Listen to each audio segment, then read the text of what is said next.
Friday, we had Dak and the Cowboys taking on Bryce Young and the Carolina Panthers. 6 minutes to go in the first. It's Dak Prescott. Boy, have they found something, D. Wood, in George Pickens. Take a look at the catch, and then take a look at the hurdle. Oh, man, what an athletic play. Listen, that trade is turning out to be a hell of a trade by Jerry Jones. Look at Ronaldo Nehemiah all of a sudden going up and over. Cowboys kick a field goal in that drive. They have a 17-13 lead into halftime. But then here comes Bryce Young and Tedy. Here comes the former Cowboy, Rico Dowdle. Making him pay. This was a great play. The flat defender was threatened. The safety was threatened. And just Rico Dowdle snuck out down the seam. Touchdown. Great play design. Late in the third, the Cowboys, again, their man is George Pickens. When C.D. Lamb comes back, this offense is going to be unstoppable. It's his fifth straight game with a receiving George touchdown. Pickens, Cowboys take the 24-20 lead. Let's go. Contract year. Back comes Carolina. This is a pretty good game. Start of the fourth quarter. 2nd and 3. Revenge. Thy name is Rico. Look at Dowdle. Fighting through. I love that. The Cowboy defense. And then later in the drive, it leads to this. Panthers a 1st and goal. And it is the rookie, Ted McMillan. Bear down, buddy. University of Arizona Wildcat rookie. His first and second career touchdown passes. Congrats, T-Mac. Panthers up 27-24. Back we go the other way. We got 11 minutes to go in the ball game. That's Pickens, who had 9 catches, 168 yards. Getting it done. This would lead to a field goal that ties the game at 27 with 6 minutes and 7 seconds remaining. The Cowboys never got the ball back. Carolina, methodical. Tommy Tremble, 1st down.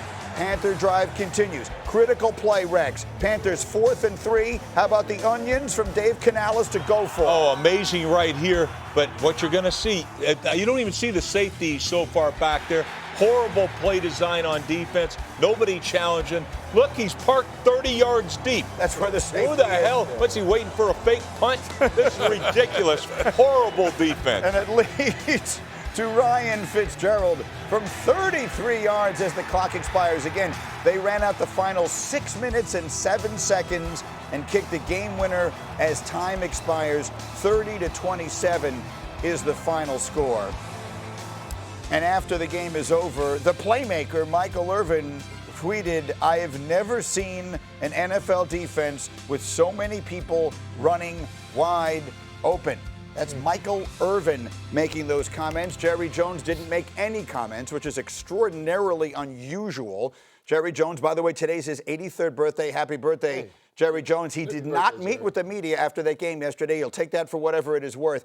But you made a comparison, what we're seeing in these Cowboys right now, you made a comparison this morning that I like. Yeah, it seems like Dak Prescott, the way he's playing this season compares to what Joe Burrow was doing last year. Joe Burrow had an MVP-worthy season last year and was literally let down by his defense. I mean, just look at the Cowboys. Rex, you talked about on the 4th and 3. There was like hardly any resistance by this Dallas Cowboys defense at all yesterday, and that's really been the case the whole year for this Dallas team. And if you're Dak Prescott, your mindset literally has to be, I have to go and score every time. Right. Literally every possession I have to score because my defense is going to give it up every single time. Doomsday defense. I mean, there's no other way of putting it. And you know what? Let's put it to the numbers. All right. Last year, Josh Allen was the MVP of the league. He had 101.4 passer rating. Right. Okay? For the season. Let's talk about this Doomsday defense. They are right now on pace to give up the highest passer rating in NFL history. Right now, currently, 116.9 passer rating against this defense. You wonder what the legend Michael Irvin is referring to? This. They are guys wide ass open. And to me, they don't know what the hell they're doing. Schematically, from personnel, they don't attack people. This is an awful defense, and unfortunately, you're going to leave this great offense at home. You're going to be watching in the playoffs when you shouldn't be. So based on your number, they're making the opposing quarterback the MVP of the league every single week. Sunday. Yeah. Russell Wilson has the single highest passing game total this season in a game. He's been benched against the Dallas Cowboys. Rico Dowdle is putting up Hall of Fame numbers against the Dallas Cowboys. Russell Wilson and Rico Dowdle, who would not be on the minds of many people entering the season, have torched the Dallas defense. And you guys are talking about the passing game. I mean, wait a second. They just got run on for about 200 yesterday. And Shoddy talked about after the game, run defense, gap control, lack of discipline, all of that. That's what I saw. This is the first run of the game I'm showing you right here. It looks good at first, okay? Everybody's in their gaps. Safety's coming down. He should be open to make the tackle. Watch the defensive lineman spinning against the run, and now there's two guys in the same gap. The safety misses the tackle, and that's 9 yards on the first run of the game. Fast forward to one of the last runs of the game. Okay, now, what else? No edge reps? No chance. No chance in run defense. There's no edge, and there's no chance here. Everybody's just sealed off. It's a gimme run. You're running on air here. There's no resistance, just like there was no resistance on that fourth down. So, we're talking wide open receivers, talking 4th and 3 conversions, and they can't stop the run. That's a lot of problems. Outside of that, the defense is really good. So, should we read anything? Should we read anything into the fact that Jerry Jones did not speak after the game yesterday? It's very rare. Now, we're coming off a week in which he was fined $250,000 for the thumbs-up gesture he made to the MetLife fans. Yes, We're with a different coming finger. off a game in where the defense, I would think, if anything, had to leave him very upset with what he watched yesterday, one day before his 83rd birthday. And it was a week in which they could have closed the ground on the Philadelphia Eagles, distanced themselves, made more noise in that division, and it didn't happen. He had to be very There's a lot of teams we're going to talk about, say that are making improvement. Yeah. All right. It should be happening now. Right. It's not in Dallas. No, and their offense is so good and their defense is so bad. So the day Baker and the Bucs taking on the 49ers. Here's in the first quarter, Tedy, Fred Warner's probably your favorite player in the whole league. We won't show you a close-up look at it, but this is the end of his season. Yeah, best linebacker in the league. Fred, let me tell you, there's no careers complete without a comeback. We're all wishing you a speedy recovery here. Healthy, keep your head up. We love you, buddy. Broken and dislocated ankle. He is indeed done for the year. Meanwhile, Bucs up 14-13 just before halftime. Cameron Johnson wide open, D-Wood. Man, Baker took a hell of a shot right there and still connected on the dot for the touchdown. Bucs go for 2, they don't get it. 5 minutes in the third. 3rd and 14. Play of the year. Oh, get out of him. Put your head down. Pump fake once. Pump fake twice. Pump fake again. Stiff arm there. Put your shoulder down. Baker Mayfield. Let him go for the first down right there. Are you kidding me?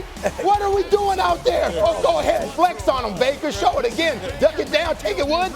Wow. Let's go, baby. I'll fake again. Get down. Oh, give him the hizzy. Okay. Get up the field. No! That might be the play of the year. And then we follow it up with the rookie, Tez Johnson. Look at that catch. And then an even better Sully. Give it to me, Tez. Watch this. Stick the landing. Oh! That's a We're missing rookie. all these guys, and we got Johnson and Johnson making plays here.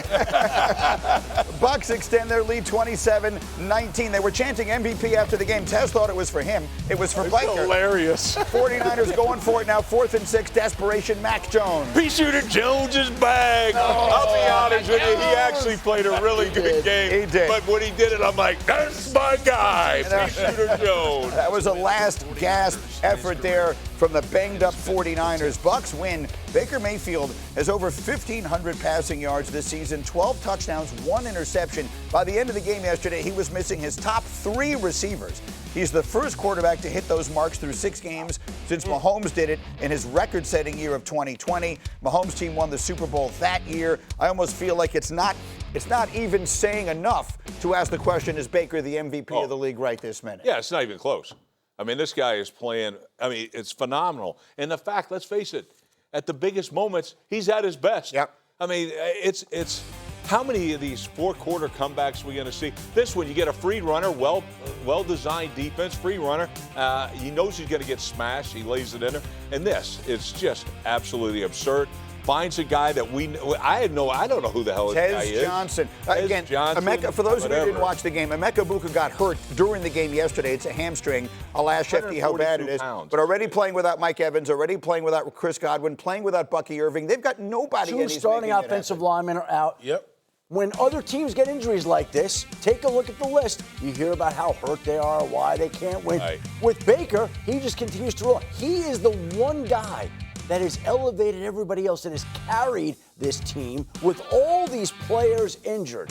And it is really remarkable It's what's the going on one with him. position that makes up for all of that makes up for all the penalties in 3.5 quarters of football, that makes up for a player getting rid of the football before he gets to a goal line, anything like that. The quarterback makes up for it if he's special, and Baker Mayfield's been special this year. The thing about Baker that I find most interesting is that he came into the league as the number 1 pick with a chip on his shoulder. And so he became an easy target. People want, because when you're the number 1 pick in the draft, now he's on his 4th team. He's become the underdog. He managed to be the first pick in the draft who has managed to become like a scrappy underdog. I feel like the entire league is rooting for him. He may be right now the most entertaining player in the entire league to watch. Absolutely. I mean, the fact that the Tampa Bay Buccaneers are 5-1 with that list of injuries, got to give credit. The guy is the MVP of the league right now. And I know we always talked about how the Packers went from Brett Favre to Aaron Rodgers to Jordan Love. Hey, the Tampa Bay Buccaneers went from Tom Brady to Baker Mayfield. Not on purpose, but they signed him to a 1-year contract to compete with Kyle Trask. All of a sudden, he is the leading candidate for MVP of the league, and suddenly the Buccaneers feel very much like a team that could go a long way. Are they going to get these guys back? I mean, Ibuka now is a hamstring. Evans has a chance to be back this week. Don't think Godwin will be back this week. I don't think Bucky Irving will be back this week. Oof. And the Buccaneers play on Monday Night Football, I believe it is, next week against Tampa Bay, against Detroit. the Lions. So that's a great matchup. You can play that 3rd and 14 on a loop for me. I mean, that play. That play. Teddy loved that. Teddy loved that. You got faith in one his more quarterback time. on 3rd. And one more time, Cindy. Show it one more time. I got to give Baker some love right here. 3rd and 14. Pump fake, duck, beat 2 tackles right there. Another pump fake. Quick left, left, right, stiff arm. And then put your shoulder down. That's about everything. That's about everything in a quarterback scramble. I'm going to put that on my phone. Also on his side. And then flex on him at the end. Look, right this minute, it's much too early to be having an MVP conversation, but if you want to, Baker Mayfield feels like he has taken the lead in that spot. I told Teddy he was making a mistake this morning when he took his wife out for the screensaver and put up Baker Mayfield. I'm sorry, babe. Okay, on we go. Let me run the hurry up. So many other games I want to get to from yesterday. Teddy, here's the question. The Colts find a way to win again. They're 5-1. Should the AFC big boys fear Indianapolis? I don't think so. I say no. I say no. And we show that. They beat the Cardinals and the Raiders in the last 2 weeks, okay? I mean, Daniel Jones is still throwing throws like this and fair catch interceptions to defenders down the field. I see them, okay? I just talked about Baker Mayfield as to why. 4th quarter situation comebacks. This is the schedule that they have here.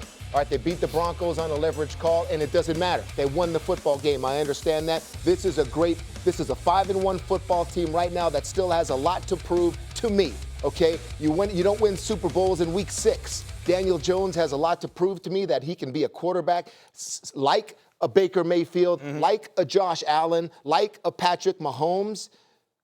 There's a different quality of win than the Colts had yesterday and the Kansas City Chiefs.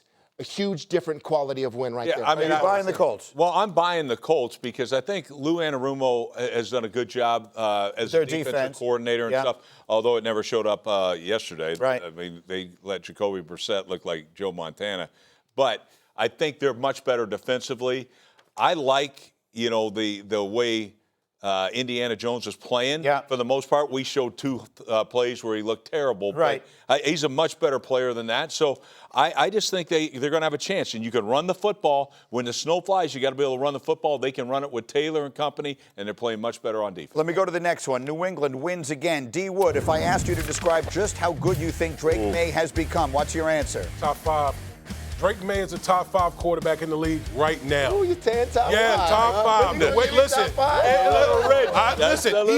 He had his national coming out party against the Buffalo Bills where it was on display how good this young man is, and he continues to get better and better and better. I'm telling you, I think New England's ahead of schedule, and they got a special kid at the quarterback position. Well, D. Wood, I don't know if he's top 5, but if you're having a draft right now, he might go top 5 because he's so young and things. But I'm going to tell you the MVP for that team is their coach, and it's Mike Vrabel.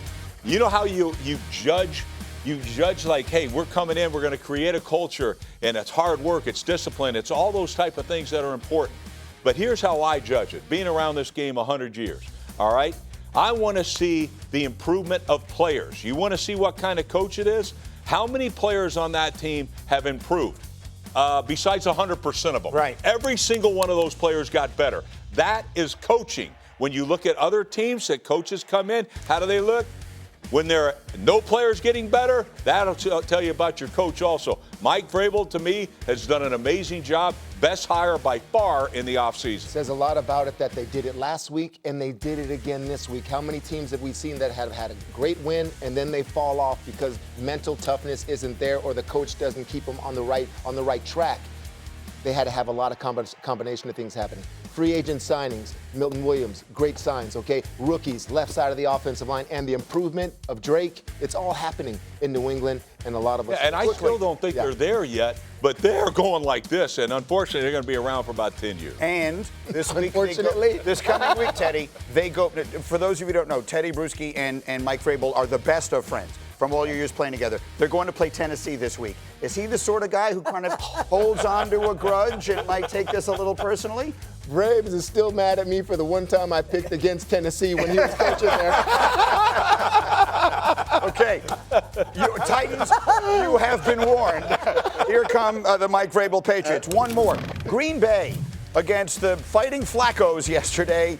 This game was there in the balance basically all the way to the end. Are the Packers, Rex, legitimate Super Bowl contenders? See, I'm not so sure about this, man. After week one, I thought for sure they were. But look, this is a team that plays up to their competition and unfortunately plays down to their competition. We expected it, and that's not a Super Bowl mentality type team. So I think there's just, I still don't trust the quarterback the way I need to. I love Josh Jacobs running the football. I think their defense is super talented, but I just don't trust that guy.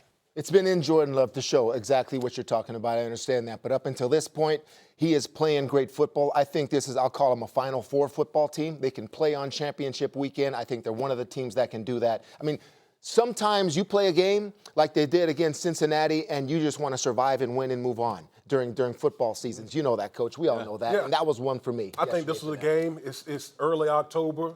You know, you find a way to win it. But this team, at the end of the year, they're going to be one of the teams that's in it. They looked like the best team in the NFL week one. They did. And then they really haven't since. There hasn't been another game where you said to yourself, but maybe the other side of it is, who is? Like, which is the team you're looking at in the NFC? And you say, oh, they're great. They don't have any. Every team has flaws. The Packers have a couple of obvious things, mainly Micah Parsons and in the middle of that you say to yourself, when they play their best, they can be the best. I still think the NFC is more top-heavy, and the Packers at times have looked that way. The Lions at times have looked that way, and I keep saying we don't talk about the Buccaneers enough until today when Baker Mayfield makes that play that Tedy loves. The Buccaneers are one of those elite teams that is a championship caliber team. Eagles will be back. The Eagles aren't going anywhere either. I don't think that they're done at all.